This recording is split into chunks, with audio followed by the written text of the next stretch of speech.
Hello, guys. My name is Clint Gray, and as you can see, I'm all fancied up for the semi-formal tonight. I got all ready. I took a shower. I did some just basically personal grooming. Just brushed my teeth.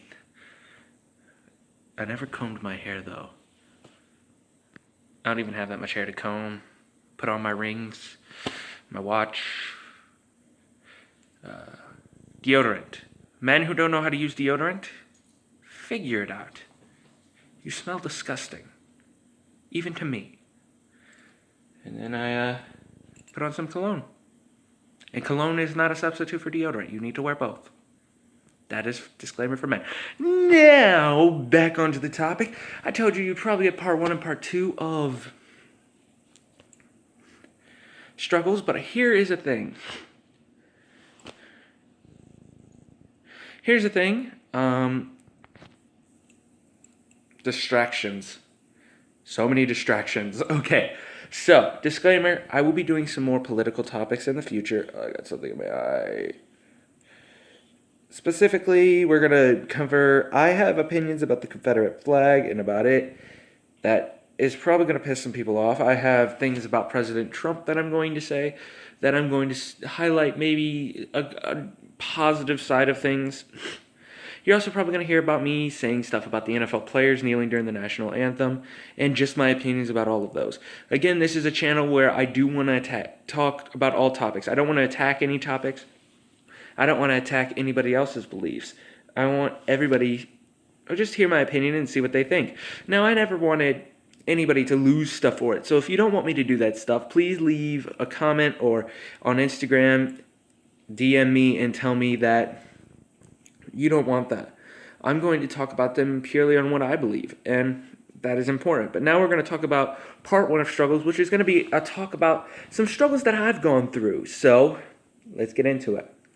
I think a lot of struggles that I've gone through is basically there's, of course, suicide and depression. That's hard, but I'm going to leave that for the suicide and depression thing. Just feeling horrible. But loneliness. I'm an extremely lonely person, and it's hard for me. I feel horrible almost all the time, and when I'm alone, I'm alone. I truly feel alone. And it's not that I don't know that I have God. I know I have God, and I feel Him there. It's just I do miss the company of another human being with me, and it is a struggle for me. But moving on just from loneliness, I struggle with the fact that I think there's a lot of times when I rip myself to shreds, which is what happens a lot when I do things wrong. I struggle with the idea that I'm not good enough. And since I have anger issues, I really struggle with the fact that I'm a monster. I always equate myself to a monster. And yes, I'm capable of doing bad things. I have realized over the years that I cannot sugarcoat it. I am capable of getting into a fight with almost anybody. And it's not that I feel like I'm going to win. I always teach fighting and talk about fighting about this. You don't know who's going to win when you get into a fight. You can be confident that you may be better in certain aspects of fighting than the other person, but you never know what the other person is going to do, what the other person is willing to do, especially when you're not boxing and stuff. So say you're out in the real world and, again, outside of like high school and stuff, or boxing, or competitive sports, but when you're out in the real world, then at the end of the day, it's going to be, you don't know what the other person's willing to do. So I view myself as a monster normally just because of like how I am, how I talk to people, how I feel about certain things, and I'm always afraid I'm going to lose it and hurt somebody. And that's scary for me, and that's definitely something I struggle with. Just my self-image. There's so many people who say I'm handsome, and I honestly don't see it. I think you're all crazy. I know I'm pretty good at comedy, but even with that, like all these struggles with just the biggest one in my life, I think has always been loneliness and feeling like I'm a monster. I've struggled with anger issues for forever, and they're finally getting better, but like it's a working in progress. You never fully recover from having anger issues. You're always gonna have them, but you learn techniques so you don't get angry about it. You immediately, instead of getting angry, you immediately say, oh, that's dumb, and move on. My nose is plugged. It sucks. It's horrible. Anyways, like all of that, it just tends to be one of the biggest things about that. Now, all these struggles, it has just been a huge thing for me. Definitely dating has always been a struggle for me. There's a lot of that I don't know how to deal with it, how to mess with things and figure things out, but I definitely try to figure it out. And then there's also more than just that. I think so many people go through struggles and they think, oh, it's only going to get worse. It's only going to get worse. Well, it could get better. And that's the thing. I've always struggled with, like, I think the biggest struggles that I've had over the years, like, biggest mountains I've had to climb is definitely 8th grade year when Mrs. Teely and my pastor died, and then my dog died. My other dog, I do have another dog named Gabby. She is right here, actually, right there. She's asleep. She's not bugging me while I record. She doesn't care. She does not care. But I've always had, that was like a really rough time for me. And I lost the biggest role model of my life, helped me through, unbeknownst to him, helped me through a lot of my issues with suicide and depression. And a lot of that, just all of that has been just hard for me to deal with. So I've been dealing with this stuff for forever. And struggles are one of those things where they are for you to be built up. And so many people want to look at struggles and be like, oh, I'm struggling with money and stuff. That is a struggle, but at the end of the day, it's making you learn how to do financing. It's making you learn how to this. And everybody's like, oh, well, that's the glass has half full. No. Well, yeah, kind of, but no. It's not. So what I always say about struggles is God trying to teach you something. Definitely, you can always be taught something from these struggles. I'm going to cover that more in part 2 about struggles, but just there's always been some struggle in my life. My home life is very difficult, so I've been blessed with the ability to learn from that and go out and meet a whole group of people and be like, well, I kind of get that. I kind of get what you're going through. How just like your mom, the relationship between your family isn't great.